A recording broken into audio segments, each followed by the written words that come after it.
buong taon, dinadayo ng mga turista ang Baguio City. Dahil sa malamig niyang klima, ito ang perfect getaway para takasan ng matinding init ng Metro Manila at iba pang lugar. Pero dahil na rin sa kanyang magagandang katangian, tila mga kaluluwang ligaw ay naiengganyo na rin manirahan dito. Kaya bukod sa pagiging summer capital of the Philippines, ang Baguio City ba ay maituturing na most haunted city of the Philippines. Ako si Ryan Eigenman. Buksan ang mga mata, talasan ng pandinig, palawakin ang isip. Dahil ang mundo ay nababalot ng misteryo. Mula nang maging maayos ang daan patungong Baguio City, wala nang patid ang linya ng masasakyan at taong umaakyat dito.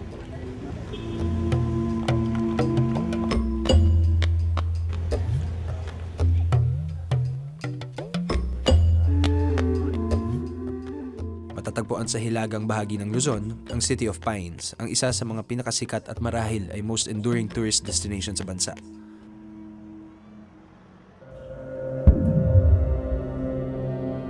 Maraming mga bahay na mga bakasyunan lang. It's only during summer na talagang umaakyat yung mga may-ari at ang naiiwan lang ay caretakers. Kaya kung may mga bumibisita at walang tao sa mga bahay-bahay, ang kanilang feeling siguro mga abandoned house yung mga yon na may mga multo siguro lang ang nakatira. No? So yun ang mga parang nai-relate ba na nakakatakot yung mga lugar na yan. Pero liban sa angking ganda,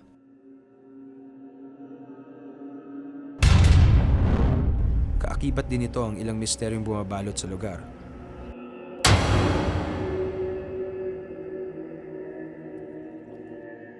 Ang Baguio Convention Center ay ang pinakamalaki at pinakamodernong pasalidad sa norte na pinagtatanghalan ng mga conference at mga graduations.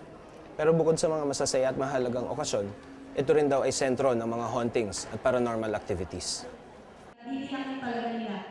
Pero bakit nga ba kaya ang isang mataong lugar na buhay sa umaga ay kinakatakutan pagsapit ng dilim?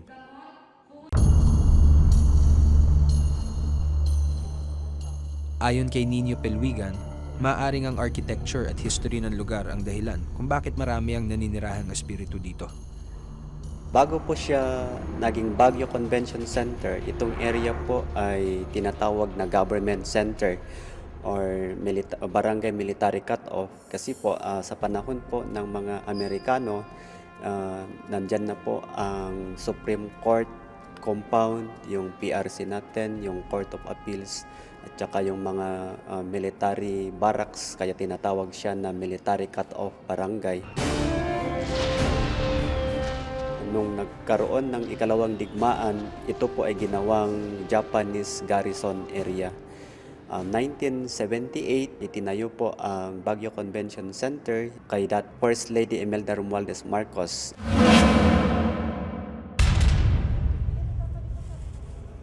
Si Aling Bibot, na mula pa 1990 ay nagtitinda na sa labas ng Baguio Convention Center, ay may di malimutan at kakilakilabot na karanasan sa naturang gusali.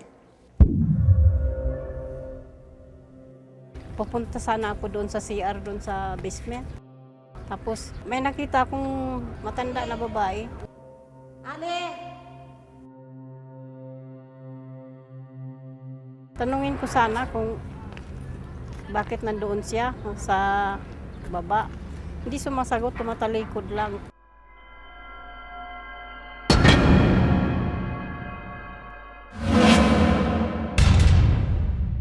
At di lang daw matatandang babae ang nagpapakita rito.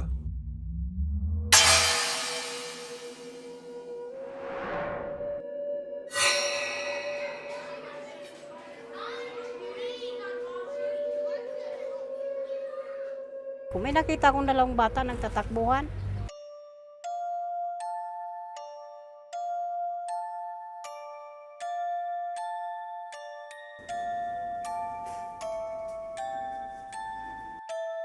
tapos nung pagdating ko dyan sa pintuan, pumasok naman sila. Wala naman yung dalawang bata, nawala.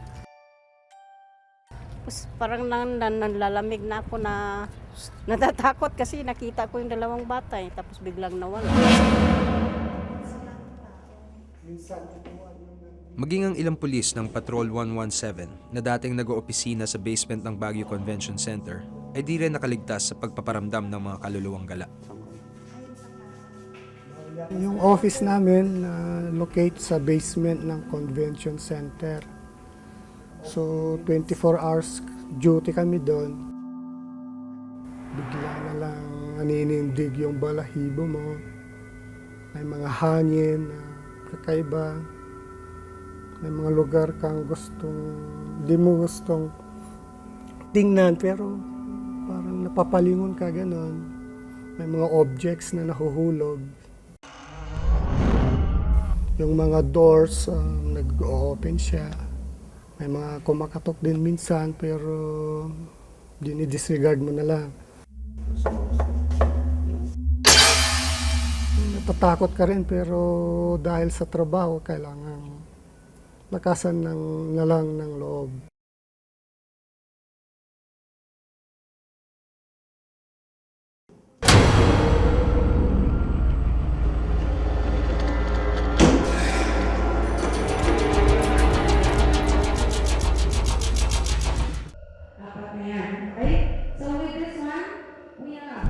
Sa bawat pagtitipon at pagtatanghal na nagaganap dito sa Baguio Convention Center ay sinasalubong ng palakpakan at sigaw ng paghanga.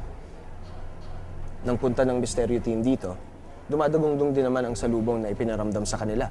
Ngunit hindi standing ovation ang sumulubong sa kanila, kung hindi ang kanilang mga balahibo ang nagsitayuan dahil sa kanilang naranasan.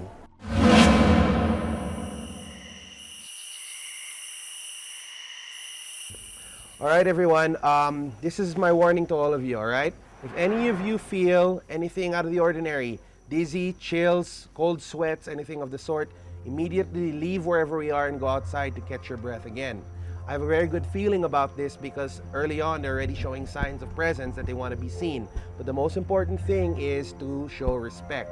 If you feel uncomfortable at any time, say prayers that are meaningful to you. As long as you believe in it, they will work, all right? With that being said and done, I have a very good feeling about this, so let's get this show on the road.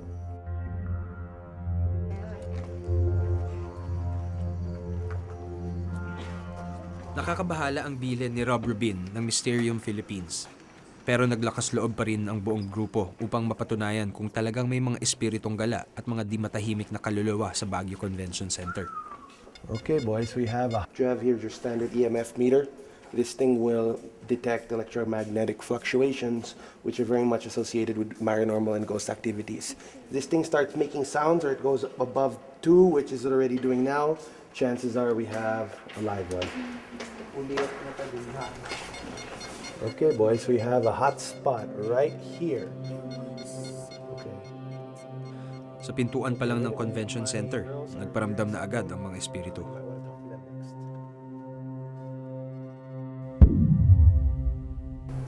I saw somebody sitting at that chair kanina in the corner. Agad nilang pinuntahan ng backstage at dito ay kinabog sila ng kakaibang presensya.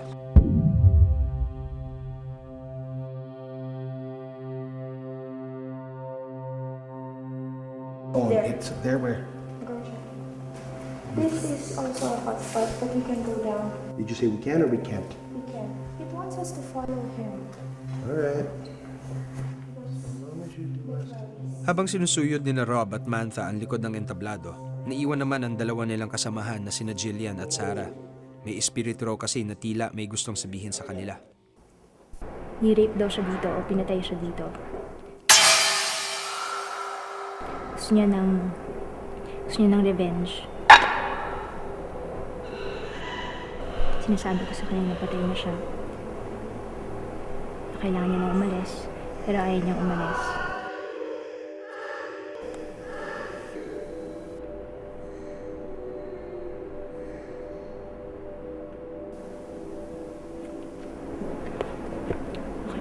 Umalis na siya.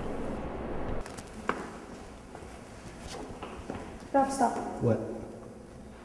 Apo, wala po kaming gustong gawing masama. Apo. Ano tinatanong mo?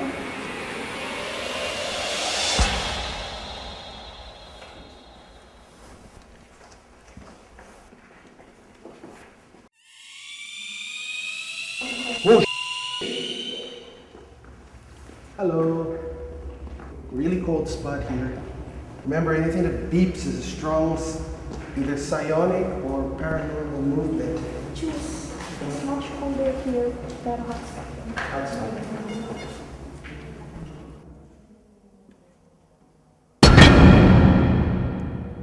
Halos kabi-kabila ang pagpaparamdam ng mga espiritu sa loob ng convention center. Sa basement ng gusali at sa loob ng isang kwarto, may espiritu naman nagbigay ng babala sa medium na si Mantha. Okay, step back. Okay, off limits. No, don't go in there. No, there's always open. They're telling us to go. This is kind of like probably their rec room. They don't want to be disturbed here. It's like we're letting you tour the whole house. Leave my bedroom alone. Yeah. What? It's like this. They're just pretty much saying, look, we're already being courteous enough to let you go around the area. This is ours. Leave it alone. Sa paglipat ng paranormal experts at ng mysterio team sa kabilang kwarto, mas lalo pang tumindi ang pagpaparamdam. Holy thing's going crazy. Hilo at yung mga may hilo pwedeng mapasukan. That's from the guardian, by the way. Muling nakipag-usap ang medium sa espiritu sa loob ng silid. Pero habang nagaganap ito, kilamay ng bato sa crew at staff mula sa itaas. Nang lapitan ng aming cameraman at tingnan kung ano ang nalaglag sa hagdan,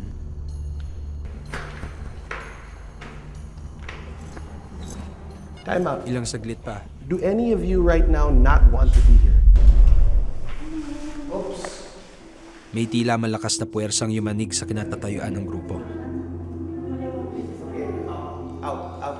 Everybody go up. We're not doing this here. No way. Up, up, up, up. Now.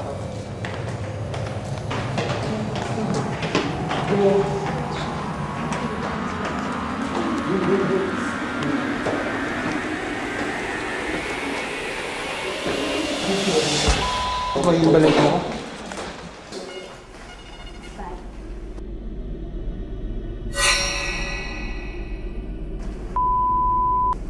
The whole friggin' place shook. That was cool. You've demonstrated your... Okay. Mantha, he's here! Okay, he's right here. Ano kailangan niyo? Katahimikan. Paano katahimikan? He's gone. What did he say? He wants peace.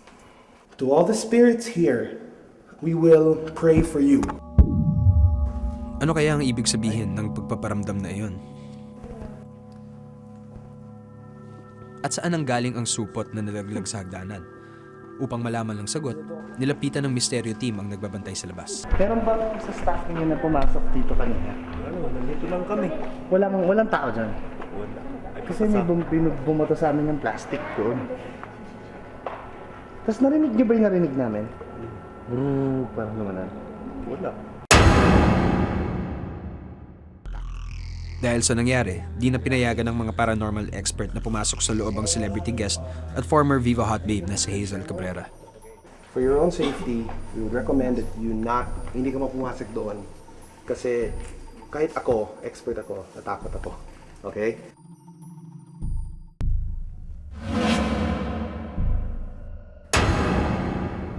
Marami na ang nagsasabi na may mga espiritong gumagala dito sa Baguio Convention Center. Mga tindera, gwardya, pati na rin polis ay ginagambala ng mga multo dito. Pati ang mysterio team hindi nakaligtas sa pagngit-ngit ng mga ligaw na espiritu dito. Kung ako kaya, mag-isang gumala dito sa loob ng convention center. Pagbawalan at itaboy din ako ng mga espiritu.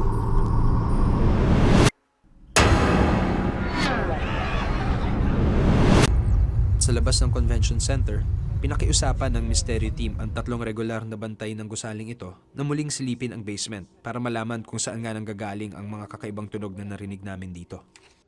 Ginamit nila ang entrance sa likod ng convention center para mas mabilis marating ang basement. Teka mo.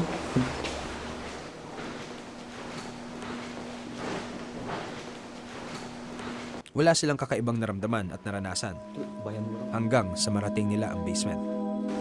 Dito madalas umiyak yung bata.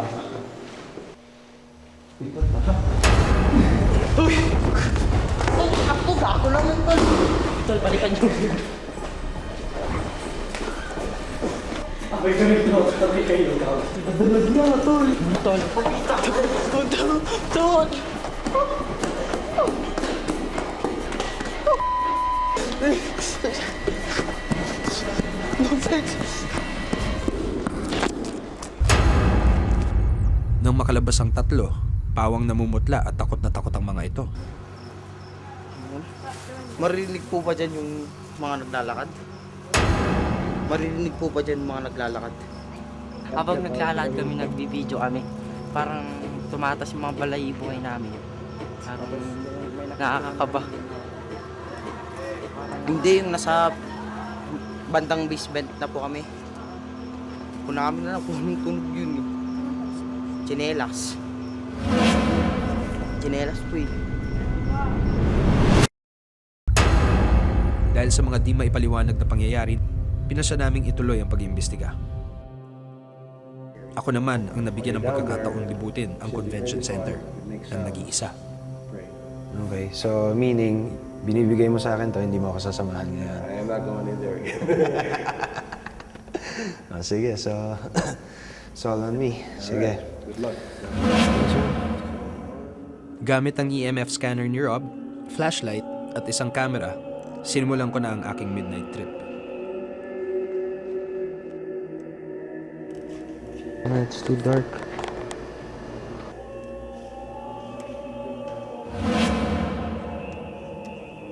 Ilang minuto lamang ay narating ko na ang hagdan sa backstage pababa sa basement, kung saan nakaranas umano ng ilang misteryosong pangyayari ang team.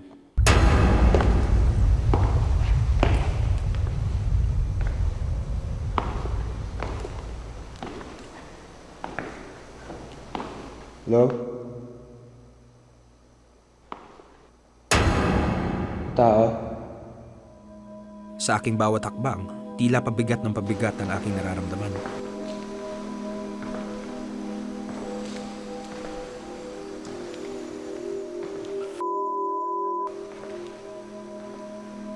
Medyo kakakaba lang ng konti.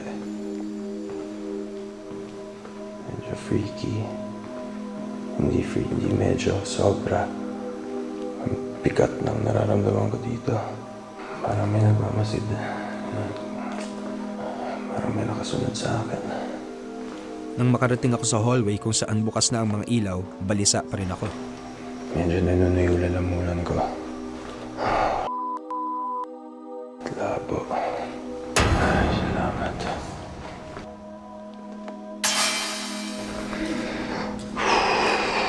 Dito na ako sinalubong ng Mysterio team. Bigat lang, pangit lang ng pakiramdam sa baba. Hindi ko gusto. Parang may nakasunod sa akin the whole time.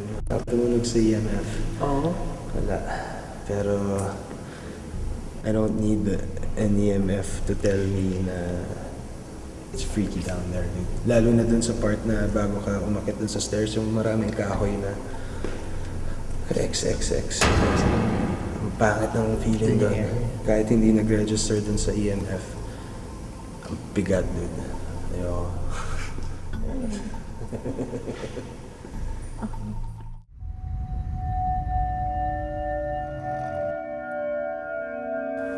Ang pag-uumba na narinig ng Mysterio Team ay senyales ng pag-ugaan ng lupa o isang banta ng isang kaluluwa na ayaw magambala. Isa ito sa mga katanungan na hanapan natin ang sagot ngayong gabi.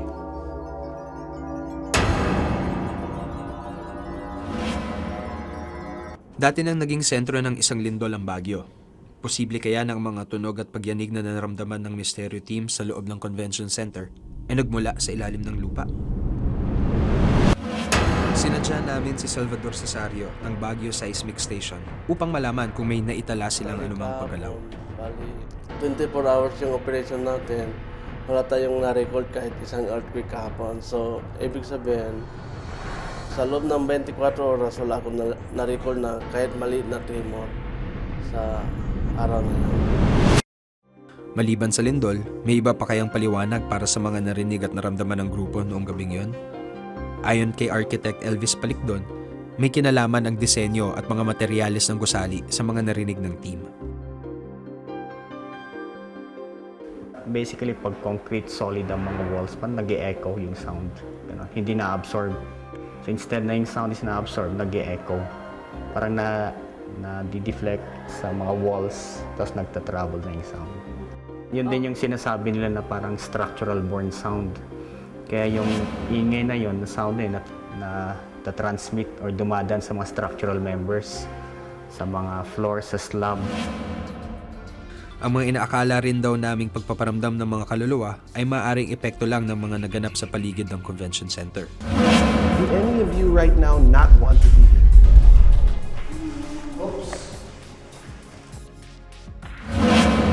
Sang-ayon ng sound engineer na si Joseph Hill sa mga paliwanag ni Architect Palikdon. Well, of course, force yan wave traveling from walls. So kung certain frequency yun, nag-tap yun from the flooring, magva-vibrate yun to the walls. And this is an old building, so hindi loose na yung kanyang mga connections, and that would really travel. Or pwedeng a heavy-duty truck passing by, kasi main road ito, na pagka dumaan yung heavy-duty truck na yun, magva-vibrate yun going down, at doon sa maririnig nyo sa baba, rumbling sounds na lang. Pero sa kabila ng iba pang posibleng mga paliwanag, naninindigan ang paranormal expert na si Rob sa kanyang naramdaman. So far, just the stage area alone is a mixed place of very different kind of energies, from thought form to ghost. I'm not gonna say demonyo, but I wouldn't rule it out. Ano man ang pinagmulan ng mga tunog na narinig ng aming team sa Baguio Convention Center, tsak ang kilabot at takot na idinulot ito, mananatili at hindi madaling malilimutan.